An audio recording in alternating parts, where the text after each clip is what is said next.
Mengapa prestasi militer orang Minang tidak tercatat dalam buku pelajaran sejarah umum pelajar kita? Dan mengapa kekuatan Majapahit begitu kuat dalam setiap pelajaran sekolah kita? Di mana pelajaran tentang kuatnya orang Minang yang berkontribusi dalam setiap pergerakan Nusantara ini di masa kerajaan? Mengapa kekalahan Belanda di Ambarawa tahun 1947 di tangan Jenderal Sudirman dijadikan hafalan dalam buku pelajaran sejarah? Mengapa sejarah kota pahlawan Surabaya begitu berkibar, sementara banyak perang di Minangkabau yang sangat dahsyat cuma tersimpan dalam arsip nasional semata? Bahkan ada yang sampai hanya dianggap dongeng semata. Mengapa hanya soal PRRI yang mana orang Minang menyebutnya sebagai protes atas kebijakan pemerintahan pusat dianggap pemberontakan ketika itu? Dan itu ada di setiap buku pelajaran yang harus diingat loh. Sehingga dibangunlah ribuan tugu di Sumatera Barat, yang mana banyak orang Minang saat ini tidak tahu arti tugu tersebut. Mari kita bahas di sini. Halo bro, assalamualaikum warahmatullahi wabarakatuh. Kembali lagi dengan saya Dafan Mulifa di Mulifa Channel.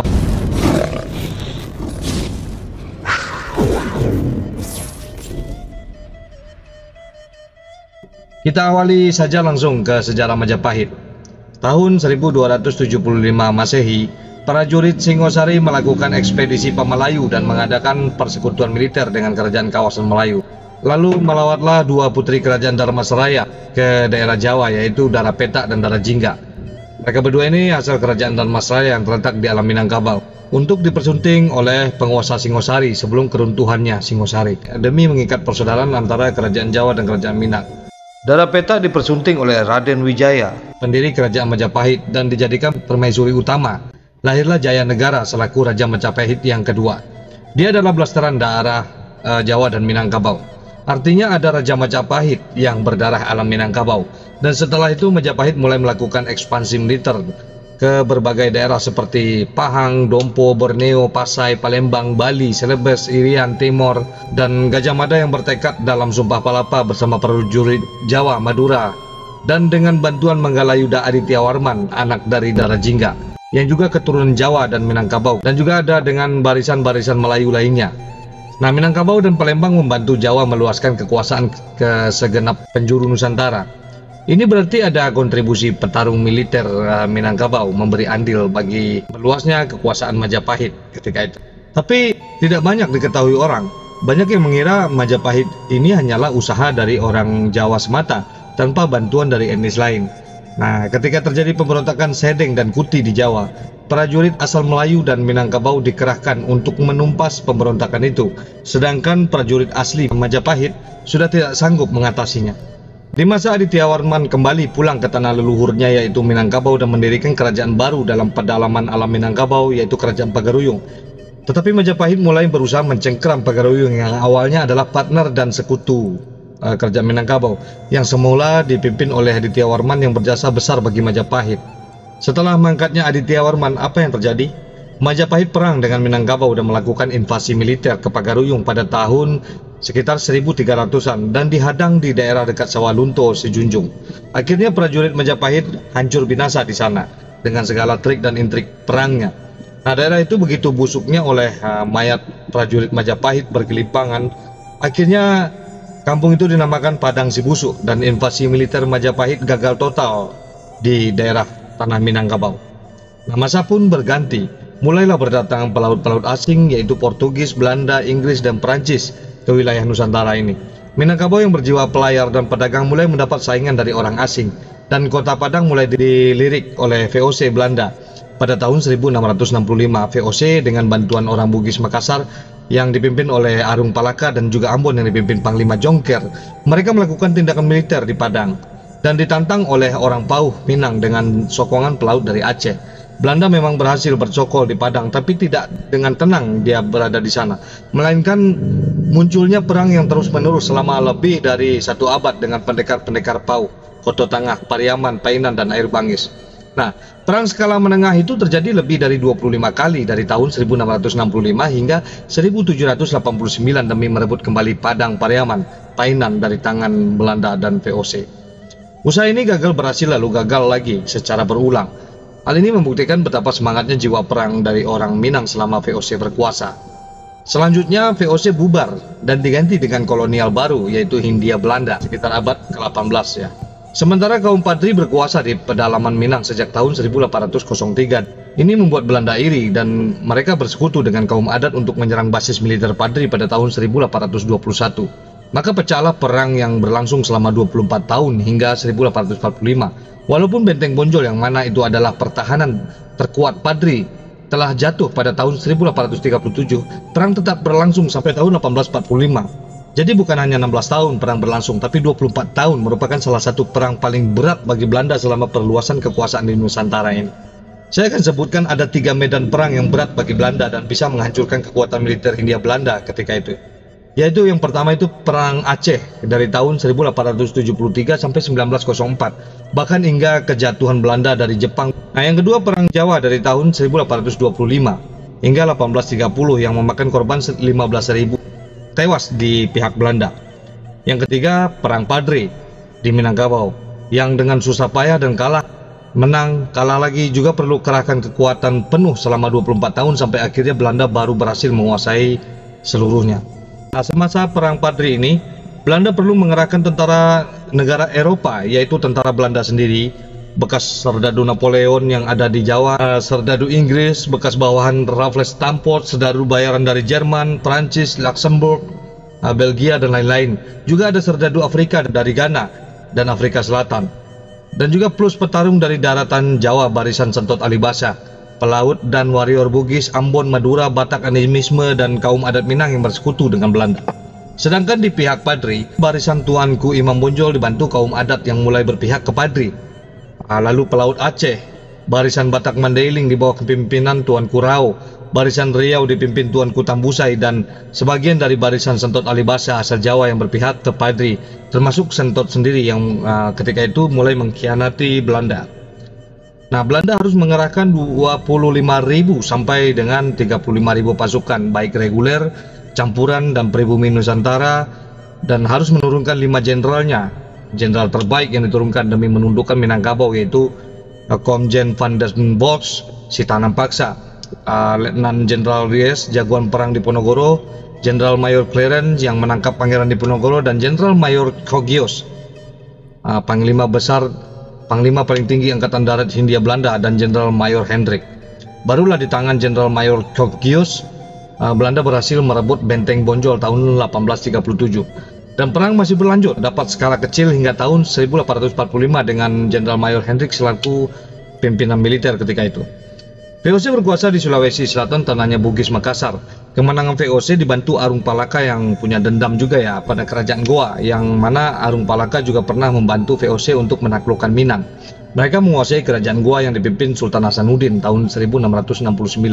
Setelah Sultan Hasanuddin kalah, dimulailah diaspora dan pelayaran pelaut Bugis keluar dari wilayah kerajaan Goa yang memaksa menjadikan mereka seperti pelaut kalap dan garang di lautan Nusantara ini. Pelaut Bugis Makassar menjadi warrior yang menakutkan di lautan Nusantara, termasuk di semenanjung Malaysia.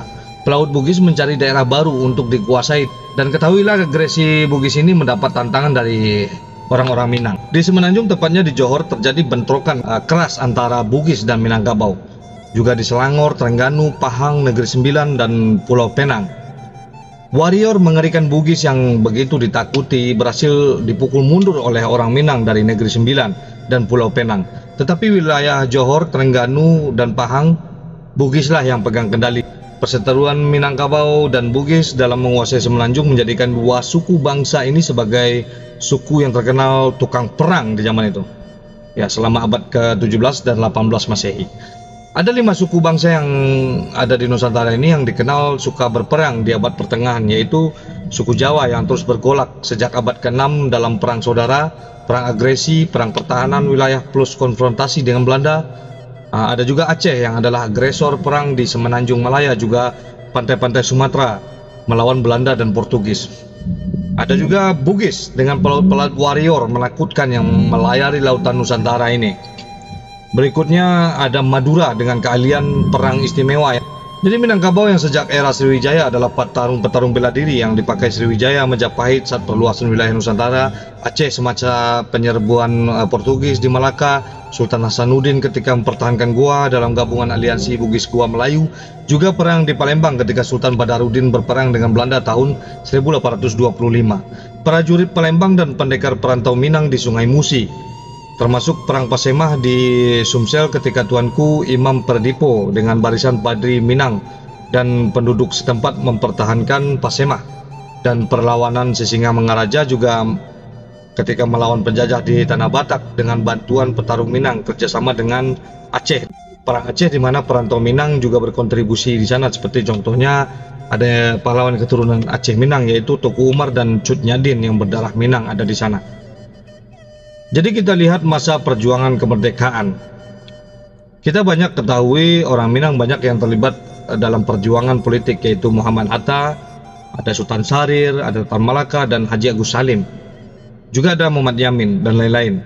Nah, pergerakan mereka ini seperti hanya sebatas diplomasi dan dari percakapan.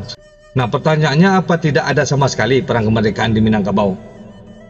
Tentu ada. Orang hanya tahu perang mulut diplomatik dilakukan pejuang Minang, tetapi sejarah tidak menuliskan apa-apa tentang perjuangan bersenjata di Sumatera Barat. Mungkin walaupun ada, itu hanya sedikit dan jadi cerita-cerita lokal. Mengapa? Tapi fakta sejarahnya adalah di perjuangan bersenjata di Minangkabau tidak kalah dengan perjuangan mulut diplomatik politisnya. Walaupun yang dapat nama hanya dari kalangan diplomatis politiknya, semasa agresi militer Belanda 1 tanggal 21 Juni tahun 1947, tentara RI di Minangkabau justru berhasil menghadang laju perluasan wilayah di 3 front sekaligus, yaitu Padang Luar Kota Daerah Kepala Datar, Siguntur Pesisir Selatan, Lubuk Along di Padang Pariaman.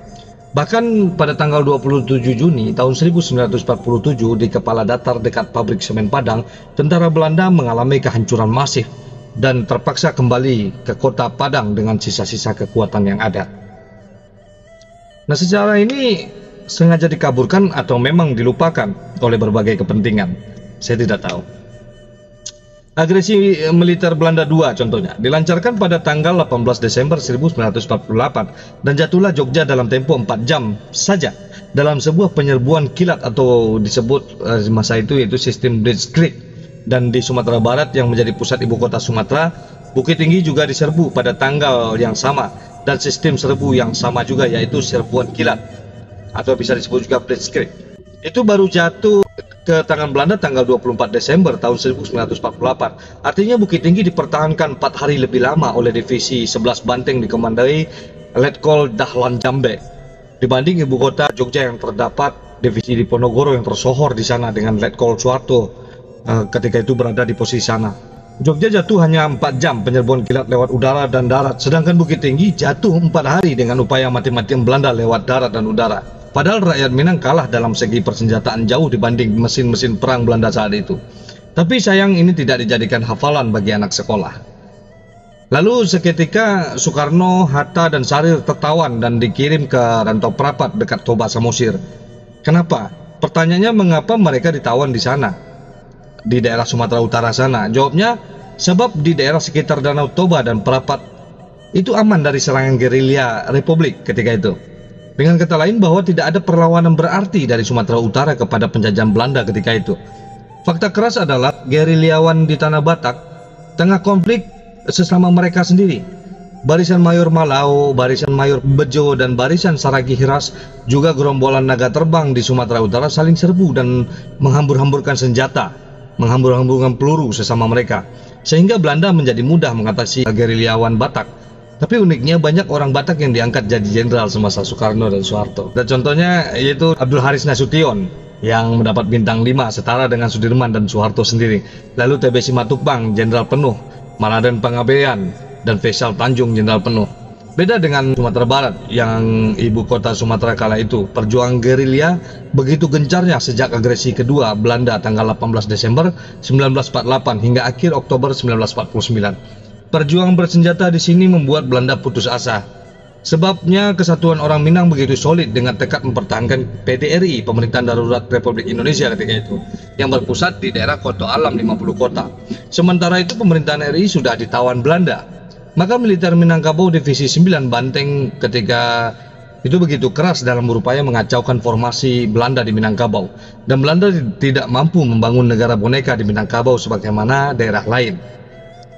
Seperti kita lihat, di Jawa terdapat ada negara Pasundan dan negara Jawa Timur. Di Sumatera ada negara Sumatera Timur dengan Medan pusatnya. Negara Sumatera Selatan dengan Palembang ibu kotanya. Akan tetapi di Minangkabau, Belanda gagal total dan tetap menjadi Republik Indonesia bersama Jogja ketika itu. Itu disebabkan perjuangan gerilya begitu gencar dari orang-orang Minang dan upaya politik Belanda gagal diterapkan di sana. Lagi-lagi ini luput dari hafalan buku sejarah umum pelajaran kita.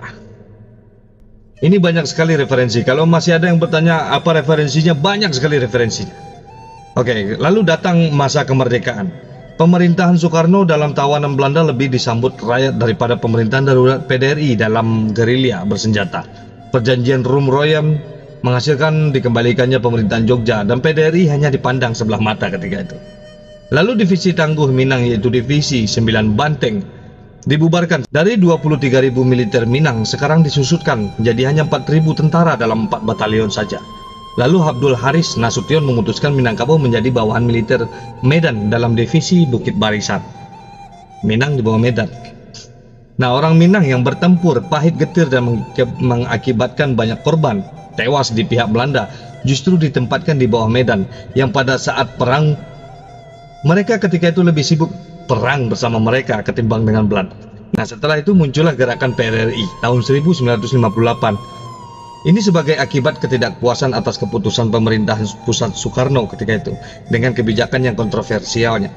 Apalagi Bung Hatta mengundurkan diri tahun 1956 akibat sikap Soekarno. Dan juga bangkitnya PKI yang jelas pernah menikam RI dari belakang dengan pemberontakan PKI di Madiun, membuat militer Minang bangkit kembali dan menantang pemerintahan Soekarno supaya membubarkan kabinet Juanda yang syarat dengan orang-orang komunis, dan Hatta diminta kembali ke pemerintahan. Nah, pernyataan PRRI ini sebenarnya lebih kepada gerakan moral dan keretakan politik dibanding pemberontakan bersenjata. Pada tahun 1958 itu lahirlah ultimatum PRRI yang disuarakan oleh Syafruddin Prawira Negara dan Ahmad Hussein selaku pimpinan militer yang marah pada Presiden Soekarno ketika itu. Akhirnya PRRI direaksi oleh pemerintahan Soekarno dengan mengirim tentara dari pusat sebanyak 7.500 sampai 10.000 tentara dari Kodam Diponegoro, Siliwangi, Brawijaya, dan elit Banteng Raider juga ke KO khusus marinir Angkatan Laut di Minangkabau dengan 5-7 kapal perang, juga pesawat tempur peninggalan Belanda dengan Kolonel Ahmad Yani selaku pimpinan tempur dengan sandi operasi 17 Agustus. Artinya ultimatum atau tepatnya gertakan PRRI ini akan dijawab dengan serbuan dari darat, laut, dan udara dengan segala peralatan militer pusat. Luar biasa sekali kan tanggapan pusat. Di sini orang Minang terkejut. Terjadilah keraguan-raguan apakah orang Minang akan memerangi tentara pusat atau bagaimana. Sementara yang akan diperangi ini adalah rekan seperjuangan semasa invasi militer Belanda. Jadi sebagian tentara Minang lantas mengundurkan diri dari PRRI dan berpihak pada pusat, termasuk kepala kepolisian Sumbar berpihak pada pusat di Jawa. Sementara itu yang siap perang justru mundur sebab tidak tega membunuh sesama orang Indonesia sendiri. Teluk Bayur dibiarkan saja dimasuki tentara pusat tanpa ada letusan senjata sama sekali dari pihak PRRI. Sebab orang Minang berpendapat tidak ada kebenaran moral untuk membunuh tentara RI. Padang dan Bukit Tinggi juga demikian, dikosongkan pihak pemberontak dan dimasuki tentara pusat tanpa ada perlawanan sama sekali. Lalu tentara pusat membuat tugu-tugu yang sekarang ini banyak beredar di tiap negari ya, setiap daerah yang dikuasainya, sehingga tugu-tugu itu pun ada di mana-mana tiap kampung di Minang. Sementara orang Minang sendiri tak tahu itu arti dari tugu-tugu tersebut. Nah, itu adalah tugu PRRI. Alasan ketidaktegaan itulah yang jadi mundurnya tentara pemberontak ke pedalaman Minangkabau. Tentara PRRI tidak tega membunuh sesama tentara nasional sebab PRRI adalah gerakan yang terburu-buru, prematur, tanpa ada kebenaran moral. Untuk apa perang, untuk apa menumpahkan darah, buat apa memecah kesatuan militer nasional, apa gunanya merobek kesatuan republik. Akhirnya pemberontak PRRI mengalah dan seluruh Sumatera Barat dikuasai pusat tanpa ada perlawanan berarti, dan merubah cara orang-orang Minang bersosialisasi sampai saat ini. Sampai nama-nama dari orang Minang yang lahir diberi nama kejawa-jawaan di era itu, menghindari diskriminasi pusat saat itu. Inilah fakta sejarah yang terjadi, bukan sekedar omongan yang estafet yang turun-temurun, dan pemberontakan ini menghasilkan kemunduran spirit politik dan militer orang Minang hingga kini. Dan cerita ini menjadi hafalan di setiap sekolah. Pas di cerita ini orang-orang di sekolah tahu semua. Inilah kira-kira penjelasan saya tentang betapa orang Minang sangat ikut andil dalam perjalanan Republik Indonesia. Ini bahkan dalam mengangkat senjata sekalipun. Jadi cerita saya ini bukan menyudutkan sebuah provinsi, bukan. Ini adalah sejarah. Ini adalah sejarah dan banyak fakta yang tersimpul dalam sejarah ini semua. Jadi kalau ada kesalahan kata, mohon maaf. Seperti biasanya, Majulah Minangkabau, Majulah Indonesia bersama saya Davan Mulifa, selalu di Mulifa Channel. Assalamualaikum warahmatullahi wabarakatuh.